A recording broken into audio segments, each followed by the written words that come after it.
Pierre, ESPN, Omaha. Everything good. What is the vibes, my guy? Not much, bro. Chilling, enjoying my time off, relaxing. Yeah. Sun out in Chicago, so gonna take advantage of that. That's been my main thing. I'm working so much that I'm learning to just enjoy my time when I'm not. Yeah. I think that's important. Detaching, right? hmm Yeah. So much going on. It's needed to be able to just decompress. Most definitely. Shouts to Chi-Town, but you are one of the world's biggest Knicks fans that I know. And hmm it's so interesting during that time that Julius Randle was playing and OG was in the building playing, right? And Jalen Brunson was playing. They were 12-2. And it felt Yeah. like the Knicks ceiling was high. What was their ceiling to you back then? What is their ceiling now? Have things changed? I think it's good to know who they'll go with moving forward. I think they're playing with that Nova flow. So things seem to be going well, but has the ceiling changed at all for you? No, not really. Mm, Obviously Julius Randle is gonna be missed. He's an all NBA, all-star talent, 20-point plus score per night. But I also think that basketball is such a thing that consists with like it's kind of like you need depth, you need context and like um context behind everything. Just because Julius Randle on the surface is a big loss, but the way we've been playing, we haven't had him in months now, so we've gotten a flow and a rhythm of playing without him. yeah. And I'm just a believer that when you have a guy like him who is he's a good player, but he's an interesting player. You have to work around him and fit him in and get him in. And because we've played without him for so long and we got going and rolling, just throwing him right in before the playoffs and he wasn't going to be 100% healthy, because if he was, that means he would not have needed surgery. I think that would have hurt us more than it would have helped us.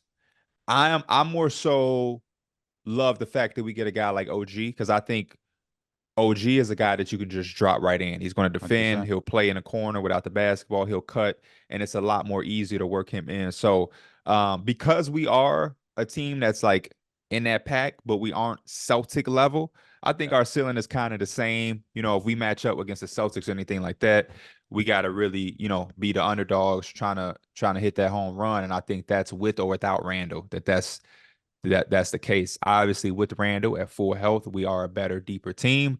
But because he needed surgery, he clearly wasn't 100% healthy. And I think that if he isn't 100%, he probably hurts us more than he helps us at this point in the season. So that's my opinion on it. I want him to get fully healthy too, though, because I know Julius Randle, the last couple of playoff series, if I'm not mistaken, he's played through injuries and it's Yeah. affected him and narratives around him. So I want to see Julius. I think he deserves to be able to be healthy for a playoff push. Yeah, I think it was great to see him try and play too. Like he could have mailed it in and had the surgery, and people are saying he should have had the surgery. But I always think surgery should be the last option. And like he felt like he was having a great season, and the Knicks had a chance to win a championship, and he didn't fold.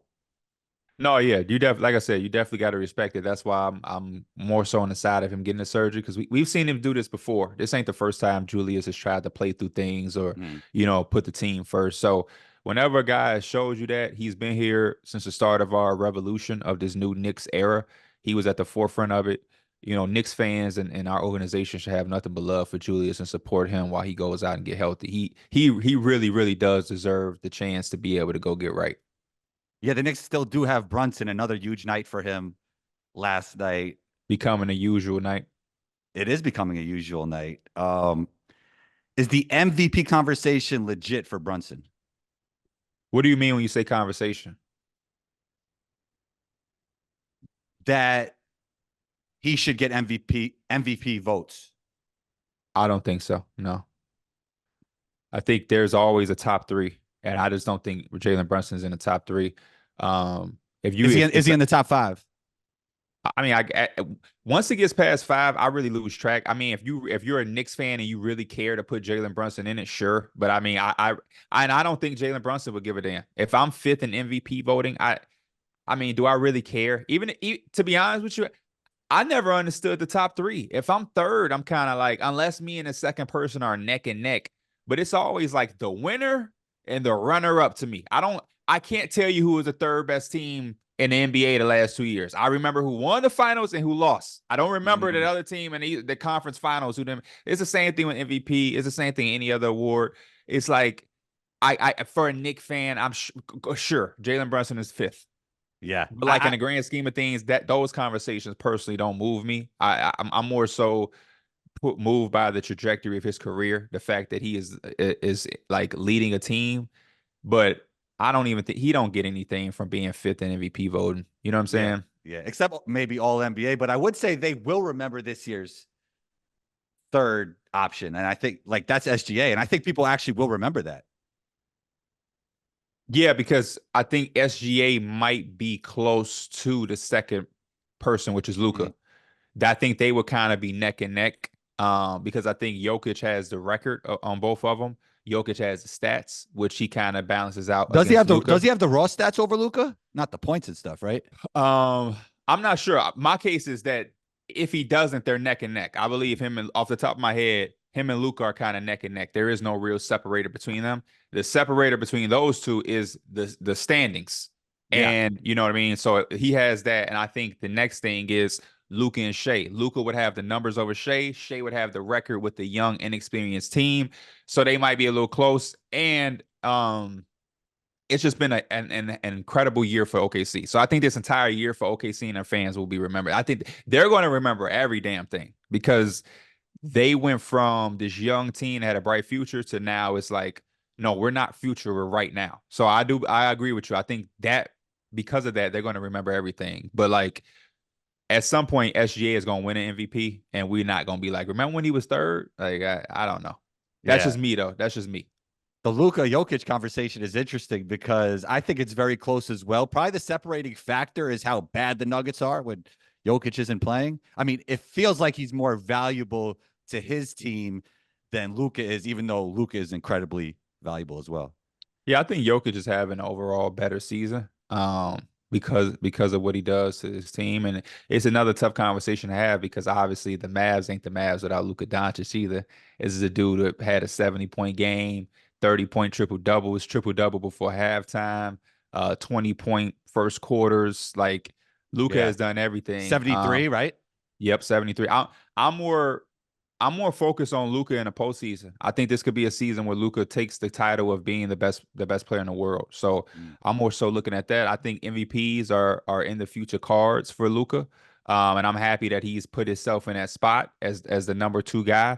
And I think next year it can roll over into him being a heavy favorite. I'm a guy who has had my preseason prediction be Luka as MVP for about 4 seasons now. So I'm itching and scratching and waiting for Luka to finally take that home. And I think him being runner-up this year will kind of parlay into the next few years of him winning a couple. You know, maybe winning 2 out of 3 or something like that. Yeah, I mean, you know me, P. I've been saying it's going to be Luka and Anthony Edwards for a while now. I think they'll both get one eventually, but now we got Wemby coming in the mix eventually, probably 2 or 3 years down the line, and then SGA is playing at a crazy level. So it is going to be interesting how the MVP race goes. What do you like? There is no actual criteria for MVP. How do you feel about that? Is it the most valuable player for their team? Do you feel like it should just be the best player? Because if it was just the best player, then you might have Luka, right? No, I would probably still go with Jokic. Okay. I would still go with Jokic. I think this postseason run that the Mavs can potentially have, can have Luka be the best player, but he has to deliver in the playoffs. The MVP should be the MVP. It should be the most valuable player. I've always thought that. I'm going to always feel that way, and I think it should be the most valuable player should have a pot mixed with a lot of different things. You should have numbers. You should have moments. You should have wins. You should be you know what I mean. Your team should be a certain spot. That's why I really enjoyed it the year that Russell Westbrook got it with OKC because it was had a triple double last night too. That was the first with the Clippers. Yeah, that was like the epitome of an MVP. He dragged this team that wasn't completely structured into the playoffs right after Kevin Durant had left them in a place that kind of was like stuck. Yeah. That story, the moments that came in that season, that as a fan, that's what I love. I love that. So I know a lot of times the media has made it to where like, man, who got the best record? Yeah. Right, the best player on the team with the best. It's like, not always. It's like that. The Celtics should have the best record. Yeah, it's not like that this year because there's a lot of players doing more with less than Tatum. Yeah. So I never really was a fan of that argument. And then the best player it's tough to do the best player thing because then LeBron would have won it for like 12 straight years and he ended up going to the Heat. And you know what I mean? So I just like the storylines. I like the winning. I like the moments. I like the stats. I just like everything into one versus like who got the most wins? Who's the best player on that team? He's the MVP. It's not always that simple. It's the MVP. It's the biggest award in the sport. It has to come with some type of, you know, something It, it, bigger than it just more individuality. Is that it the right way to definitely put it? it definitely needs to It's an be. I think individual award at the end of the day, right? all of the awards need to be a lot more individual, but Yeah. valuable comes with winning too. So I understand that aspect of it. And MVPs are going to uplift their teammates. They're going to make them better, which is why Jokic is a guy who's been at the top of the MVP conversation for the Yeah. last 5 years. I don't want to get too far off topic, but I believe that's the case when we're comparing the all-time greats. It's always it's always an easy thing to do. Like he has this amount of championships, but Yeah. like sometimes you could just look at the player and the situations they were in, and their career becomes like tremendously underrated. Those are the best conversations for me as a basketball fan to have. The ones where we really got to sit, think, make points, compare. Because yeah, like I said earlier, basketball is just not a sport. It's a simple sport, but when we're talking Yeah. about it and conversing, it's not as simple as he has this amount of rings, so he's the best. Because if that was the case, Robert Horry would be at the top of a lot of conversations, or Bill Russell, or you know what I mean. But it takes in-depth conversation to understand things. I've been having conversations like that a lot. I was just in a barbershop, and the casual fan has these type of perspectives and opinions that like when you're a real basketball person, you can hear it. And it's not their fault because they're casual fans, but you kind of laugh to yourself how simple they think things work. Like a dude was telling me if Jaylen Brown was on the Raptors would be a legit contending team. And it's like That's wait, that's yeah, that's not a good. I don't even know that's a casual take. Like it doesn't make sense at that don't all. make it right. It don't make sense because he's looking at it from just like this very dense And I love Jaylen way. Brown's game. Yeah. Yeah, I do too. But it's just like I don't know. It I don't mean, work like that. It ain't I mean, 2K. I don't think any one player could make them a championship team.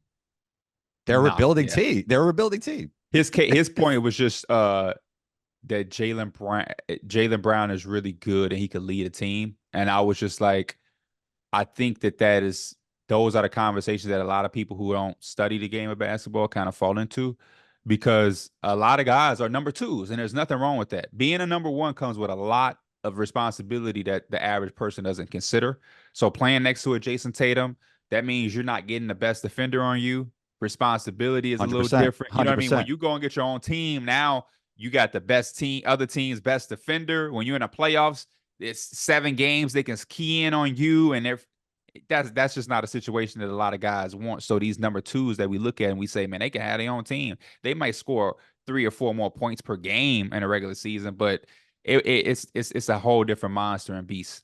Yeah. Speaking of number twos, you guys had a conversation about the best duos in the NBA. To me, it feels like Kyrie and Luka are the most dangerous duo. Do you have them as the best duo? Jokic and Murray in the playoffs are phenomenal. You know, Murray always raises his game. We talked about Jaylen Brown and Tatum already. Who would you have as the best duo? I guess the playoffs is going to answer that. You know what I Mm-hmm. mean? To be honest, this is where it really matter. I think Tyrese Maxey and Embiid deserves to be in a conversation. You Mm-hmm. still have to look at Booker and KD.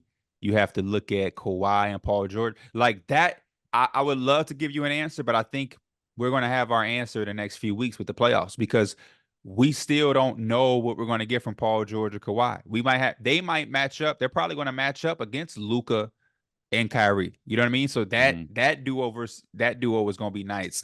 Um, the Boston Celtics duo with all of the support they have is Jamal Murray and Jokic, you know, bound to do it again. LeBron and AD as the underdog play-in team. Can they take out a young team like OKC or Minnesota? You know what I mean? Like, I do think that Kyrie and Luka not only are the most dangerous duo, but I think the Mavs going into the playoffs are the most dangerous team.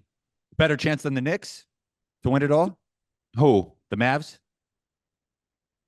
No. just because the Wow. Western Conference is a their first round matchup is going to be the Clippers. As Yeah. good as the That. Mavericks are, they could Yeah. lose in the first round, and it wouldn't be.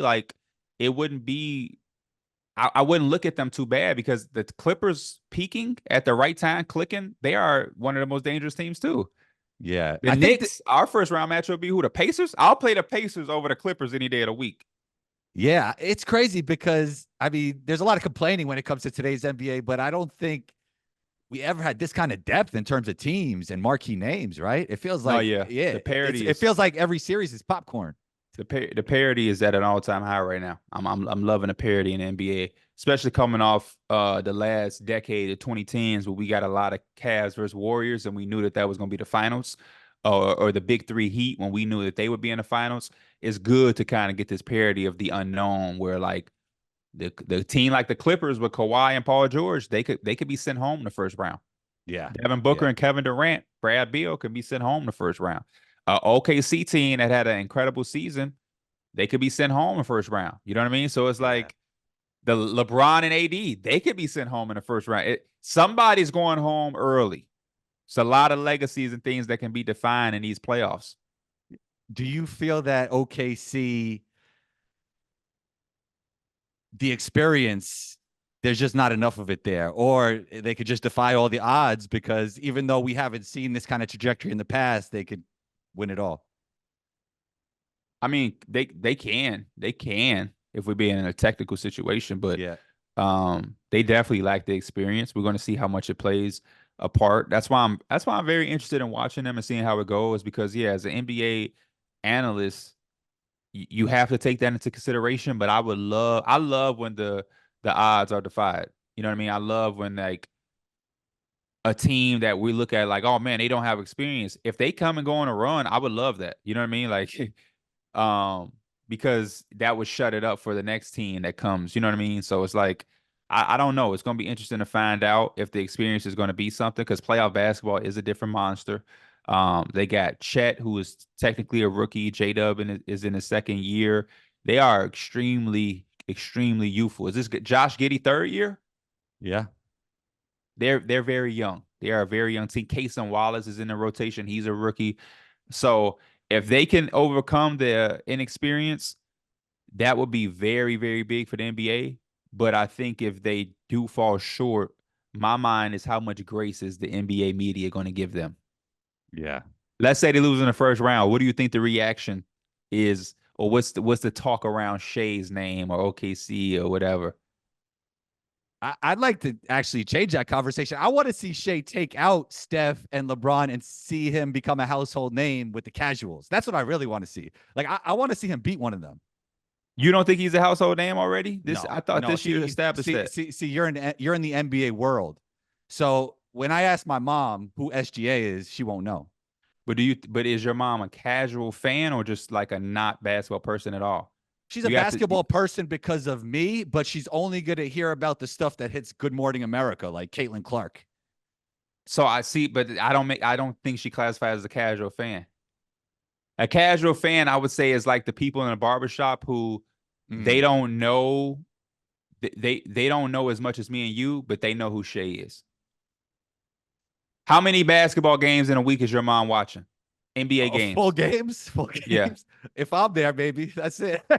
Then she's not a casual. A casual fan, they might not watch as much as me and you, but they'll watch the ESPN Friday night. They'll watch TNT on Thursday. They're gonna watch the main marquee games. So let me ask you this: what does SGA have to do for my mom to know her name, besides listening to us on Combos Court? Oh, win a championship. Okay.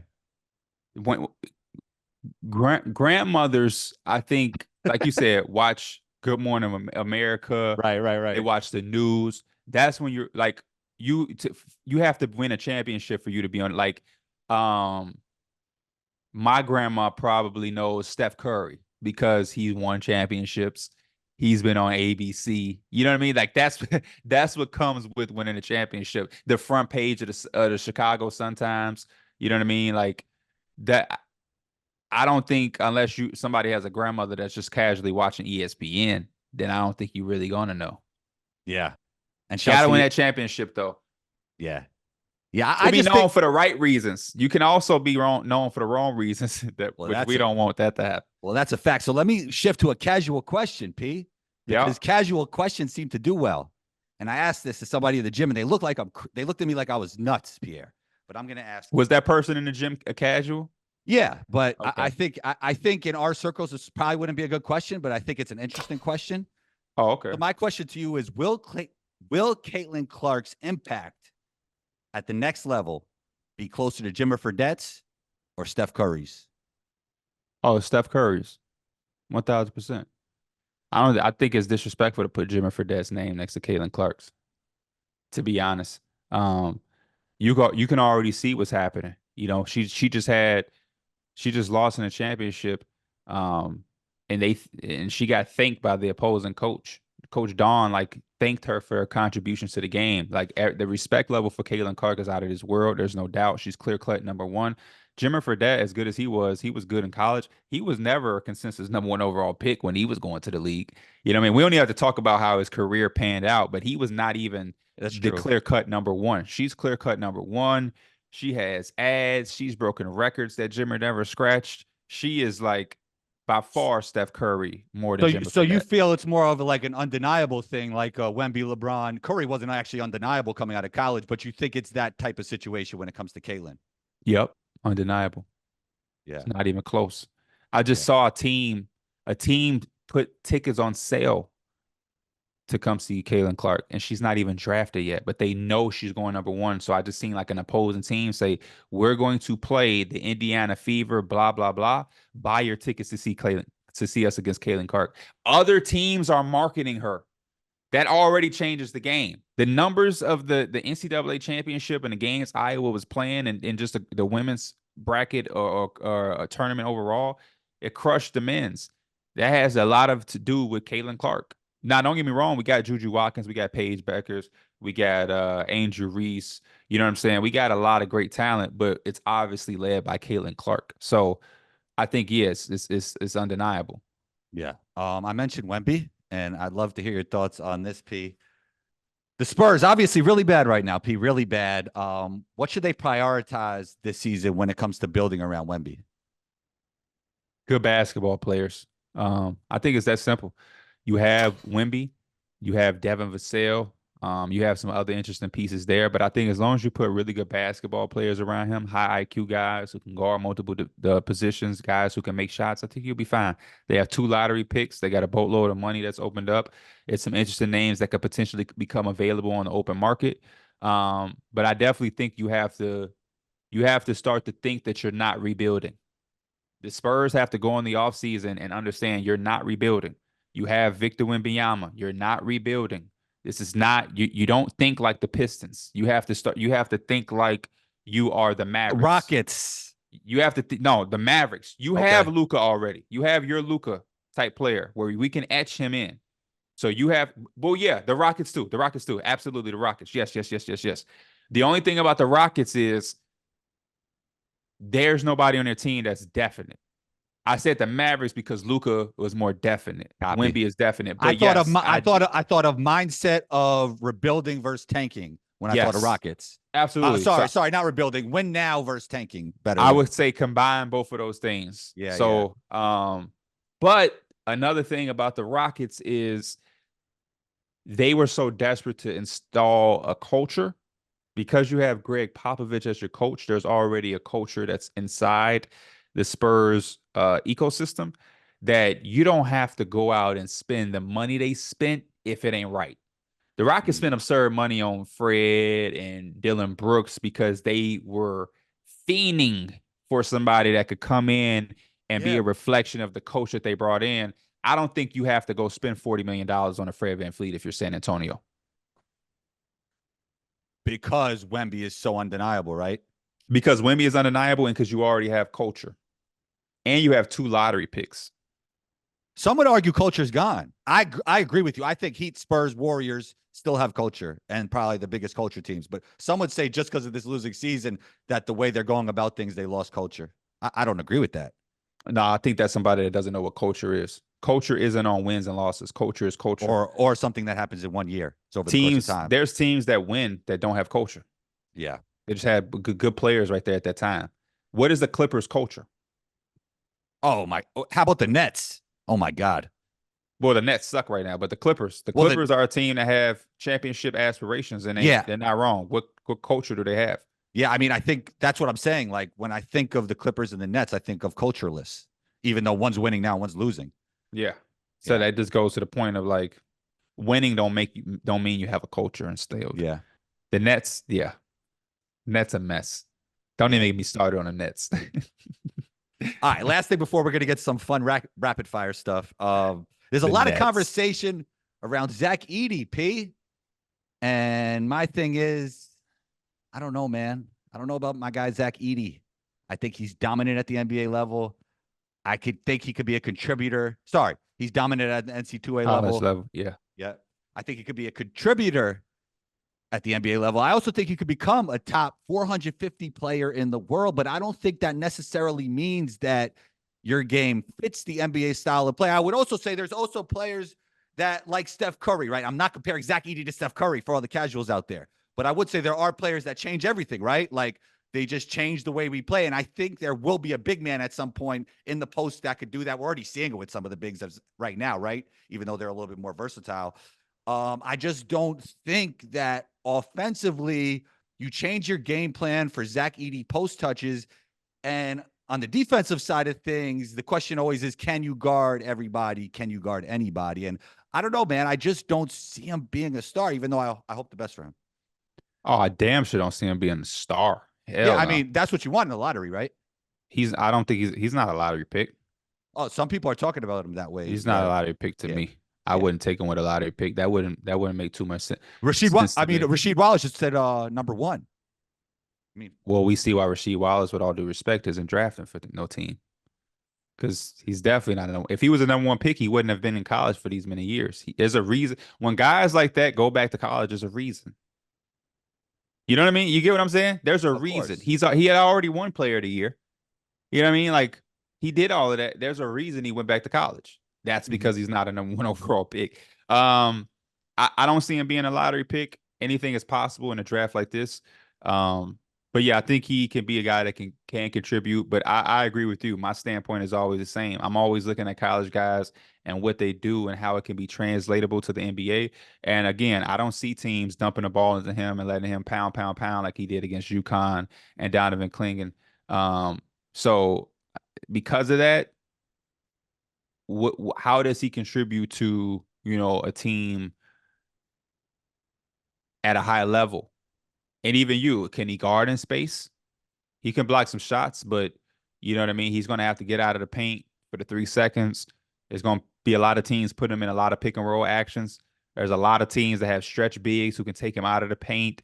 If he switched on to Anthony Edwards, can he hold his own? If he switched on to a Shai Gilgeous, like teams in the NBA are going to hunt that all day, over and Mm. over and over and over and over. What happens when he's faced up with a Wemby who can bring you out to the 3-point line and hit step back threes? You know what I mean? That's where I think the game is kind of going, and that makes it a curveball. But every team is looking and needs size off the bench. So if you're getting somebody who is coming off the bench for 15 to 20 minutes, I think Zach Edey is a really good pickup for that. You know what I'm saying? I don't think nothing wrong with that. But I think the higher you pick him, the more the expectations climb and the more you could potentially be disappointed. But I do wish him well. I hope he can get to the NBA and stay. That's everybody's dream. But just thinking about the NBA game and what he does and how it can translate is where I'm kind of like iffy. Yeah, I'm with you. Not to be a basketball snob, but how can people not see that though? Like, it's Yeah. not about how good of a college basketball player you are, even how good of a basketball player you are. Like, Timmy was a great basketball player, still is, always will be. Doesn't mean his game translates to what the NBA is. And NBA is, yes, it's the best league in the world, but it's also a style of play and how you fit around other Drew great players. Drew Timmy too. I don't want casuals to think you meant Timmy isn't Tim Duncan. Oh, nah. Come on, Drew Timmy. Drew Timmy, Luca Wait, Garza. Luka Garza's a good basketball player. We Very could good we could basketball. we could go on. Yeah. We could go on and on. You know what I'm saying? Yeah. There's questions with guys who are probably projected higher. I think Donovan Clingan has questions. Not as many as Zach Edey, Right. but he has questions. I think there's only less questions because people are comparing up to Zach all the time, but there's definitely still questions. There's just less than Edey. I think we saw some things with Walker Kessler. Walker Kessler had a fantastic rookie year. Sophomore season was kind of, people still have some questions. It just comes with it with every type of big man. And I think it's nothing against Zach Edey. I think when people see that, they think it's hate or anything. But all these questions have every big man goes through this, unless you fit the mold of the standard type of modern center who is stretching the floor, has mobility. But if you're a back to the basket rim protector who has some slow feet, I don't give a damn who you are. Questions are coming 100%. with that. 100%. Totally agree. All right, let's get to some rapid fire and get out of here real quick. It's a big thing on Combos Court, P. The people love this. And, Combos Court. By the way, people still tweeting about Friday Night Lights. Yesterday. I saw that tweet the other day. Yeah. Actually, I got to say that we got something coming soon. I got to quote tweet that today. All right. Anyway, better NBA prospect, Dillingham or Shepherd?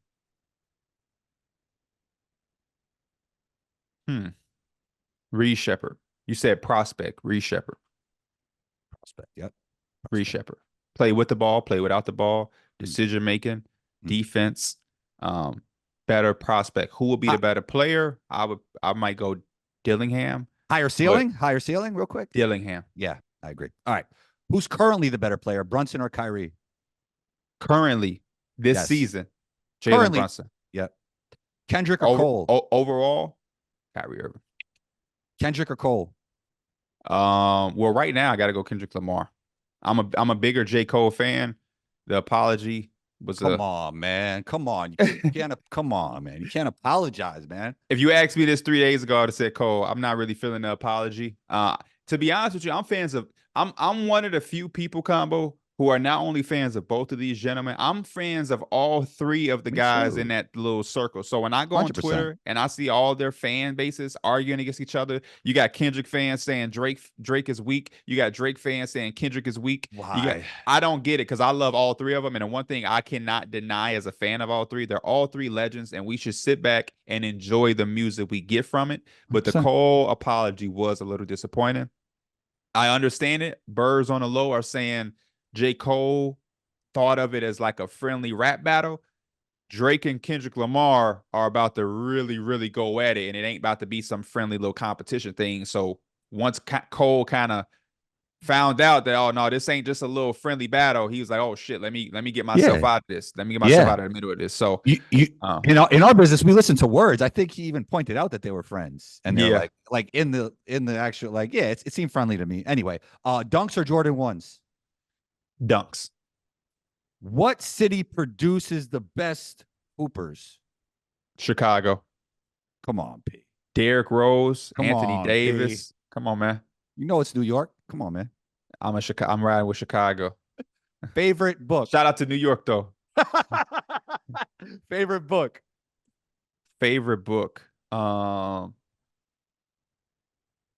Favorite book. I'm currently reading the autobiography of Malcolm X. I don't know if I can make it my favorite because I'm still reading it. I got a lot of books behind me. Mamba Mentality, Kobe Bryant. Is that the name of this? Yeah. The Mamba Mentality by Kobe Bryant. It's an incredible book. Love it. Best piece of advice you ever gotten?